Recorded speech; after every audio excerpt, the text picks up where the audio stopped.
नमस्कार दोस्तों, आप सभी का स्वागत है आपके अपने चैनल जॉब जॉय में। तो दोस्तों, एसएससी सिलेक्शन पोस्ट फीस 13 के टोटल नंबर ऑफ एप्लीकेशन का आरटीआई रिप्लाई आ चुका है। आरटीआई रिप्लाई आ जाने के बाद में हम बात करेंगे सिलेक्शन पोस्ट फीस 13 के कंपटीशन लेवल की, और इसी आधार पर हम सीजीएल की बात करेंगे कि सीजीएल में कितने आवेदन इस बार हो सकते हैं। टोटल नंबर ऑफ एप्लीकेशंस की बात करेंगे, साथ ही सीजीएल के कंपटीशन लेवल की बात करेंगे, और टारगेट स्कोर आपका कितना होना चाहिए उसके बारे में भी डिटेल में बात करने वाले हैं इस वीडियो में।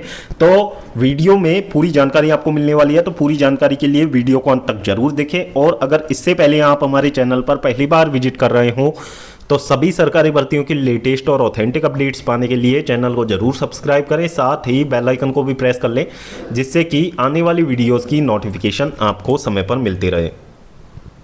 तो दोस्तों, सबसे पहले तो हम सिलेक्शन पोस्ट फेज 13 की टोटल नंबर ऑफ वैकेंसीज की बात कर लेते हैं। तो दोस्तों, इस बार जो आपकी वैकेंसीज हैं उनकी संख्या 2423 है। अब यहाँ पे बात करें हम लेवल वाइज एप्लीकेशन फॉर्म्स की, तो दोस्तों ग्रेजुएशन लेवल में आप देखोगे तो टोटल 10,22,154 कैंडिडेट्स ने आवेदन किया है। इसके बाद में हायर सेकेंडरी लेवल पे आप देखोगे तो 7,08,401 कैंडिडेट्स ने आवेदन किया है। इसके बाद में मैट्रिकुलेशन लेवल की बात की जाए तो यहाँ पे 12,09,620 कैंडिडेट्स ने आवेदन किया है। तो टोटल नंबर ऑफ एप्लीकेशंस की यदि हम बात करें तो 29,40,175 कैंडिडेट्स ने आवेदन किया है। अब यहां पे यदि हम बात करें कंपटीशन लेवल की, तो कंपटीशन का जो लेवल है वो आप देख सकते हो, सीधा सीधा यहां पे वैकेंसीज मात्र आपकी 2,423 है। उसके लिए जो आवेदन है आपके, उनकी संख्या 29,40,175 है। अब आप खुद से अंदाजा लगा सकते हैं कि कट ऑफ आपका किस तरीके का इस बार आपको देखने को मिलने वाला है। अब यहां पे बात करें कि कितने कैंडिडेट्स जो हैं वो एग्जाम में अपीयर होते हैं, तो दोस्तों एसएससी के जितने भी एग्जाम्स हैं वहां पे यदि टोटल नंबर ऑफ कैंडिडेट्स की बात की जाए जो एग्जाम में अपीयर होते हैं, तो वो आपकी 50% के आसपास देखने को मिलती है। तो उसी आधार पर यदि हम मान के चले कि यहां पे 50% कैंडिडेट्स एग्जाम देते हैं, तो उनकी संख्या वही आपकी 15 लाख के आसपास निकल के सामने आएगी। और 15 लाख के आसपास जो आपकी जब कैंडिडेट्स की जो संख्या है वो निकल के सामने आती है, तो भी आपका जो कॉम्पिटिशन लेवल है वो बहुत ज्यादा हाई इस बार आपको देखने को मिलने वाला है।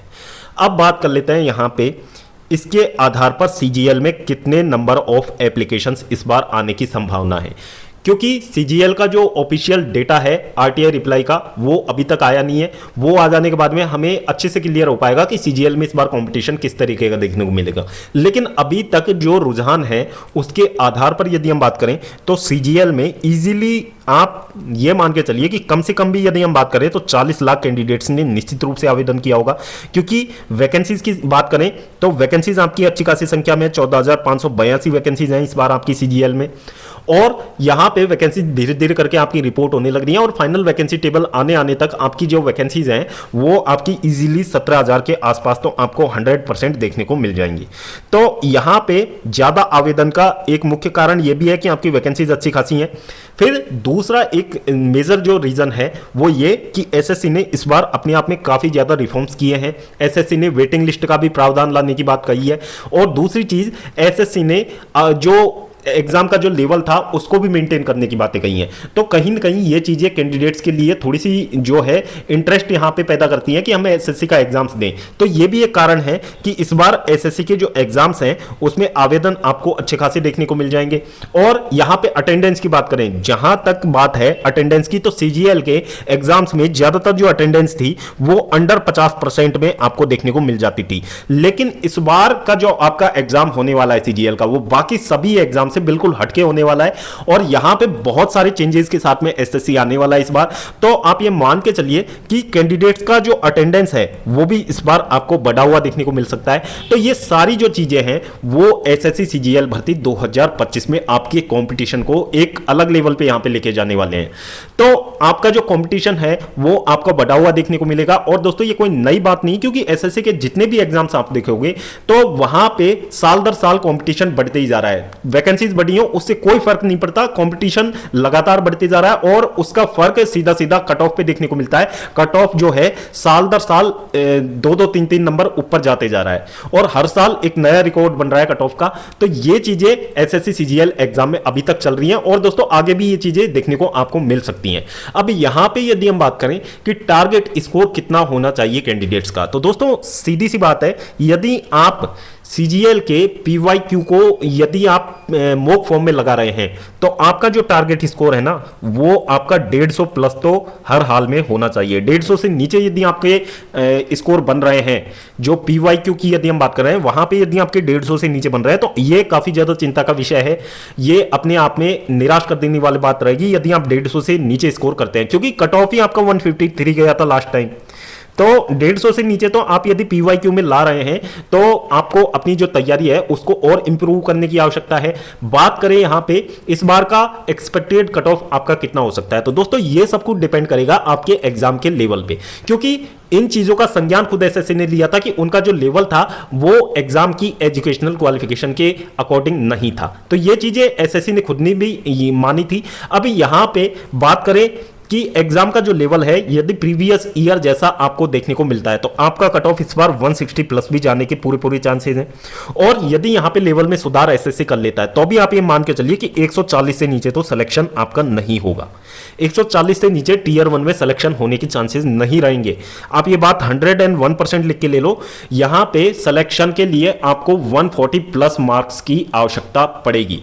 तो यदि आप मॉक लगा रहे हैं तो मॉक में जो आपका टारगेट स्कोर होना चाहिए वो आपका 150 प्लस होना चाहिए, और ये नहीं कि 150 आपका एक टेस्ट में आ गया, बाकी के और जो आप टेस्ट दे रहे हो वहां पे आपके 120, 130, 110 इस तरीके से मार्क्स आ रहे हैं।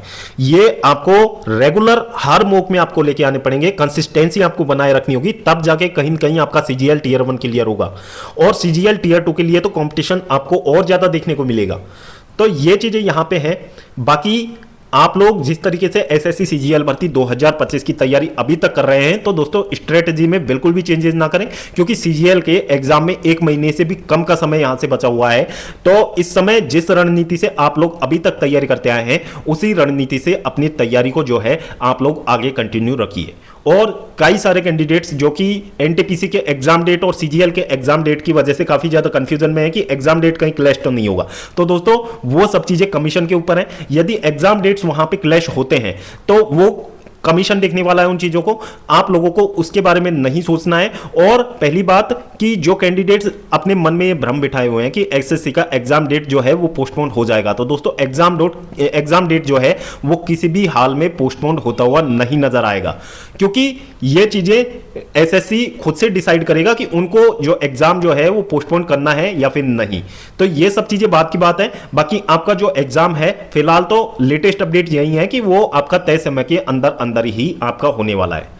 तो दोस्तों ये थी एसएससी सीजीएल भर्ती 2025 से जुड़ी कुछ लेटेस्ट अपडेट्स आप सभी के लिए। तो दोस्तों होपफुली वीडियो आपको पसंद आया होगा। वीडियो पसंद आया हो तो वीडियो को लाइक करें, अपने दोस्तों के साथ जरूर शेयर करें। और अगर इससे पहले आप हमारे चैनल पर पहली बार विजिट कर रहे हो तो सभी सरकारी भर्तियों की लेटेस्ट और ऑथेंटिक अपडेट्स पाने के लिए चैनल को जरूर सब्सक्राइब करें, साथ ही बेल आइकन को भी प्रेस कर लें जिससे कि आने वाली वीडियोस की नोटिफिकेशन आपको समय पर मिलती रहे। तो दोस्तों इस वीडियो में फिलहाल इतना ही। जल्द मिलते हैं एक और नई सरकारी भर्ती की लेटेस्ट और ऑथेंटिक अपडेट के साथ। तब तक के लिए स्वस्थ रहें, तंदुरुस्त रहें और अपनी फ्यूचर एग्जाम्स की प्रिपरेशंस को जारी रखें।